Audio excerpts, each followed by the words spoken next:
So we start with the second chapter of political science now. It is titled as Federalism. In this chapter we are going to study about a type of power sharing arrangement. In the previous chapter, students, you noted that vertical division of power among different levels of government is one of the major forms of power sharing in the world, in the modern democracies. So in this chapter we are going to study about we are going to focus on this form of power sharing arrangement, which is called as federalism. It is commonly referred to as federalism. So this chapter is divided into two parts. In part 1 we are going to study about the description of federalism in general terms. We are going to study about what is federalism in general terms. In the second part we are going to study about the lesson tries to understand the theory and practice of federalism in India. The theory and practice of federalism in India. Further, in the second part we are going to have a discussion on federal constitutional provisions. What are the federal constitutional provisions? And this will be followed by an analysis of the policies and politics that has strengthened federalism in India. And towards the end of the chapter we are going to study about the local government. This is a new and third type of this is the third tier of Indian federalism. So let us begin now with the first part, that is what is federalism. In this part we are going to have altogether 5 topics. We are going to start with the first topic. There we will study how Belgium shifted from a unitary form of government to a federation, to a federal form of government. So this will be our first topic for today. Then we will see the definition of federation and how federations are contrasted with unitary forms of government, the 7 features of a federal government or federation, and then after that the 2 types of federation. So this is what you have to study students today. So the first topic now for today is we are going to study about the contrast. We are going to study about the contrast between Sri Lanka and Belgium. Yes, do you remember in the first chapter we have studied about Belgium and Sri Lanka. We have seen how Belgium followed the policy of accommodation and how Sri Lanka followed the policy of majoritarianism. So what happened in Belgium? How Belgium shifted from a unitary system to a federal system? See, there were 2 changes made in Belgium. First change was that they reduced the power of the central government. Do you remember that in Belgium there were 2 types of governments, central government and regional government. So the power of the central government, it was reduced and those powers were given to the regional government. So this is one important change. What were the 2 regional governments in Belgium? One was Wallonia and one was in the Flemish region. So now the people who were living in these regions, they also got important powers as the central government had.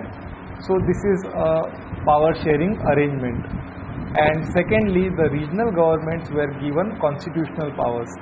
So before this there were regional governments, they had their role and they had their powers, but those powers were dependent upon the central government. Means central government gave them those powers and central government could withdraw those powers. But now the change that took place was that they got constitutional powers. Constitution gave them the powers and central government could not withdraw the powers now. So in this way, students, Belgium, it shifted from a unitary system to a federal system. And what about Sri Lanka? Sri Lanka, it continues to be a unitary system. There is no federal system in Sri Lanka but a unitary system. And unitary system means the national government has all powers. There is no regional government and regional governments have no powers. And the Tamil leaders, they want Sri Lanka to be a federal system, means they want that there should be a regional government, and the regional government should also be able to exercise and enjoy powers. So that is the contrast in the two, Sri Lanka and Belgium, and this will help you to understand that what is a federation. See, this is the definition of federation. A federation, what is a federalism?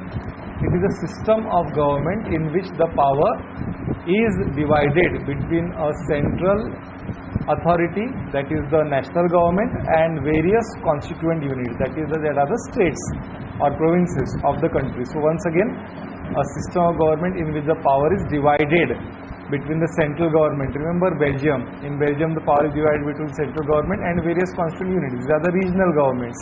So this kind of power division between the two levels of government here is called as federalism. So here there is a central authority and the power is divided between a central authority and the various constituent units.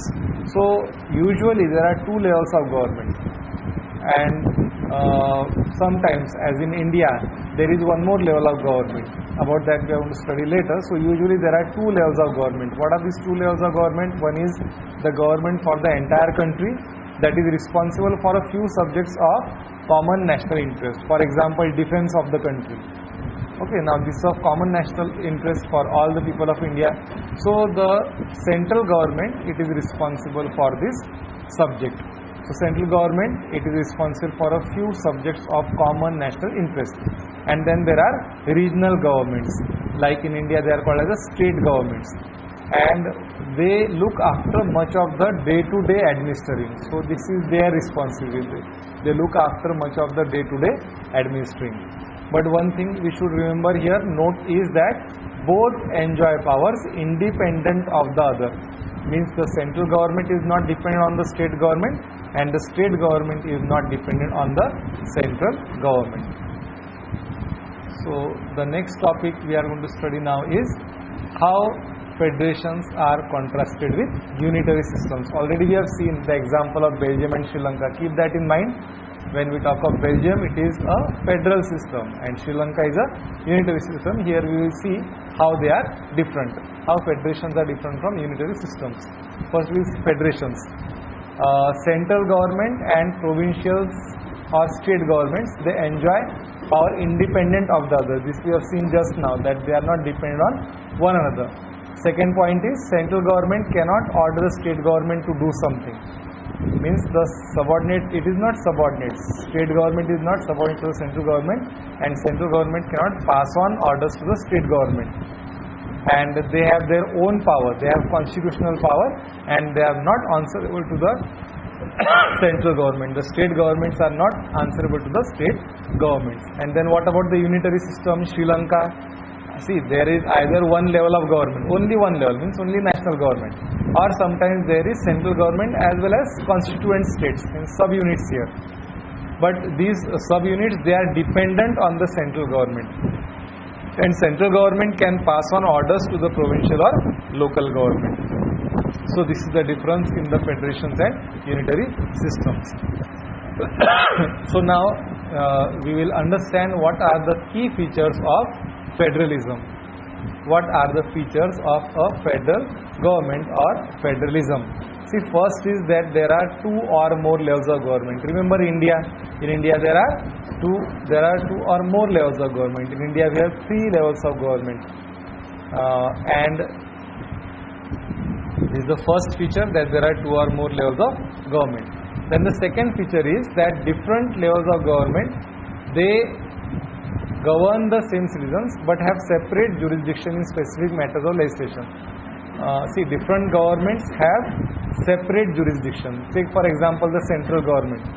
So it has separate jurisdiction, means it is the area of authority. So they have separate authorities. Both have separate authorities. The central government as well as the state government, they have separate authorities in matters of legislation. Take this for example. Legislation means, see, there are three lists: union list, state list and concurrent list. The constitution includes three lists, and the central government and state government can make laws on they can make laws of the country, but they have separate jurisdiction. This means what?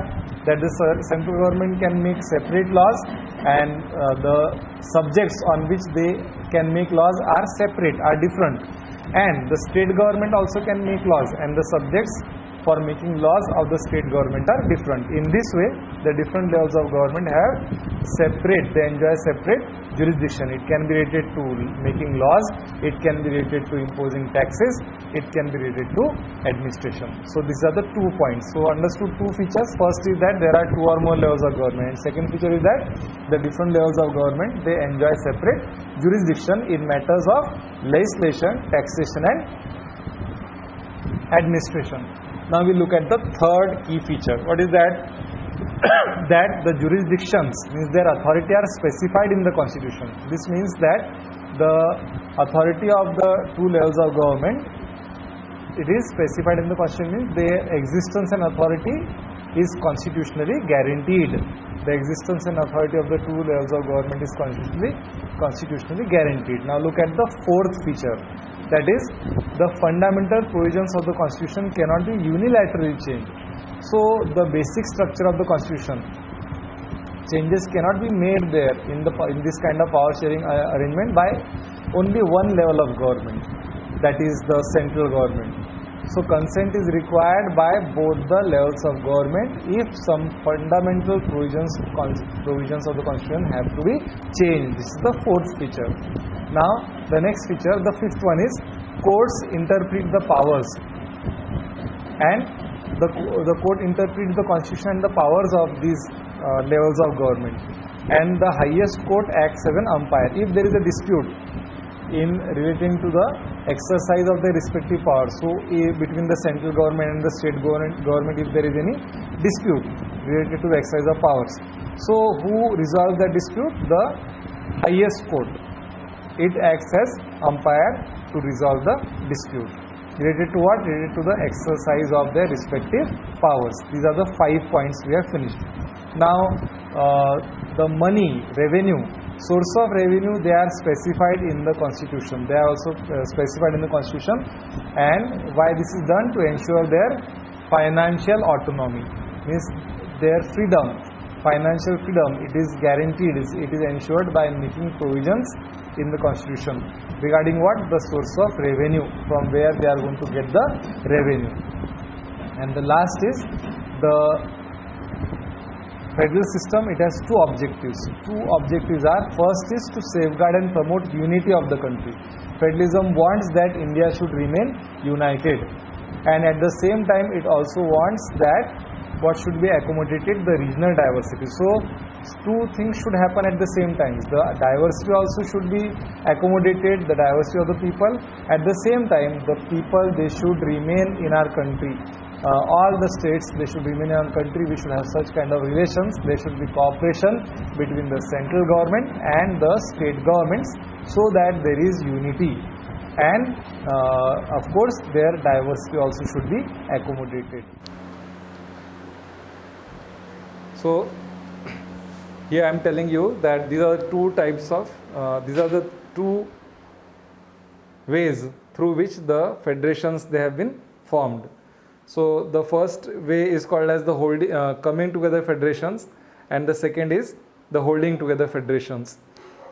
In holding together federations, what has happened is the the independent states, they decided to come together on their own and form a bigger unit. They decided to pool together their sovereignty in order to pool together their sovereignty and retain their identity. By doing this, they wanted to increase their security. Hence, they came together. So this is the first type of coming together federation. First type, which is called as coming together federation. Then the second is holding together federations. I told you that the example is India. What happens here? A large country, it decides to divide its power between the constituent units, like the states in our country. Here examples are USA, Switzerland and Australia, and the examples of coming together federations, they are India, Spain and Belgium.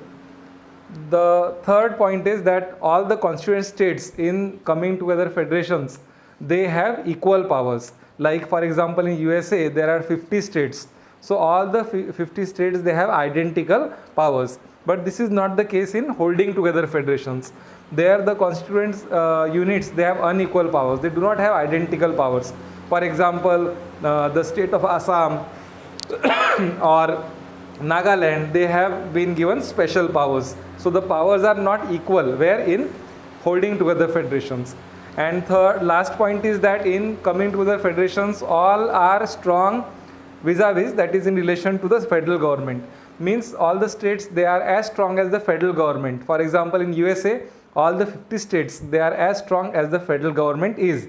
But this is not the case in India, which comes under which category, which type? Coming together federation. Here the constituent units, they are not as strong as the federal government, as strong as the central government. So students, this is the difference between the two type of federations. What are those two federations? Coming together federation, remember USA as example, and holding together federation, remember India as example. So with this we have finished the first topic. What are the learning outcomes here? Today you have studied 5 topics. So what are those 5 topics you have studied today? Let's start from the beginning. First one was that you have understood how the country Belgium, it shifted from unitary form to federal form. How it changed from unitary to federal? The powers of the regional government were increased. The regional government, they did not remain dependent on the central government. They got constitutional powers. Are you understanding? So in this way it became a federal form of government. But Sri Lanka, it remained a unitary form of government. Why? Because there is only one government, the national government, and regional government does not have any powers. The regional government does not exist there. First part, this was the first topic. There you understood how Belgium shifted from unitary to federal form. Then the second topic which we have seen today is we have defined federalism. What is federalism? What is federalism? Federalism is a form of government in which the powers are divided between the central authority and the constituent units. After that, in the third topic today, what was the third topic? There we have seen that how the federal government, it is different from the unitary system. Mainly in the unitary system, there can be either one level of government, that is the central government, and if there are constituent units, they are the sub-units, they remain under the control of the central government. They are not independent. This is the basic difference between unitary form of government and the central and the federal form of government. After that, we have seen the features of the federalism. We have seen 7 features of federalism. Let's take a quick recap of those also. First one is there are 2 or more levels of government. Then second is the different levels of government, they enjoy separate jurisdiction. Third is that their existence is constitutionally guaranteed. Fourth is the fundamental provisions, they cannot be unilaterally changed. They have to be changed by the consent of both the levels of government. Fifth is court, they resolve dispute if there is a dispute between the levels of government regarding exercise of power. Sixth is the sources of revenue, they are specified in the constitution to ensure their financial autonomy. And last is, what are the 2 objectives of the federal system in India? The first objective is that to promote and protect the unity of the country, and second is at the same time they also have to accommodate, they have to respect the regional diversity. Students, these are the 7 features of federal system. Thereafter, after that, that was our 4th topic covered today, and the last topic is the difference in the 2 types of federations, the holding together federation and the coming together federations. Remember, holding together federation means independent states coming together to form a bigger unit. Example, USA. Second example, Switzerland. Third example, Australia. Here, what about the constituent states? They have equal powers. And what about who is more powerful? Both are equally powerful. The federal government as well as the constituent states, they are equally powerful. They are as strong as the federal government is. I mean, the constituent units are as strong as the federal government is. Now, on the other side, the coming together federations, example India. Here what happens, a big country decides to divide its power between the constituent units. One. Second example is India. Another example is Belgium and Spain. And here what about the constituent units? They don't have identical powers. And last, What about the federal units? Are they more powerful than the state? No, rather the state is more powerful. The central government is more powerful than the constituent units. So with this, students, we finished today, and today we have covered the first topic. Remember, this is chapter number 2, federalism, and what is the objective of learning this lesson? We are studying this lesson in order to understand how the power sharing arrangement they are elaborated in the context of the power sharing arrangement between different levels of government.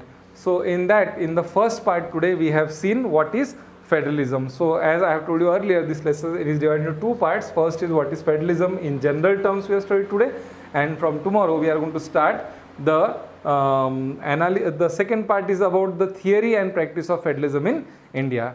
So I hope you must have understood. You have attended properly when I was teaching you. You have understood. If you have any doubt, you do ask me, and read this what we have studied today, so that you are able to understand what is being taught to you, and get ready for the next part tomorrow. Thank you.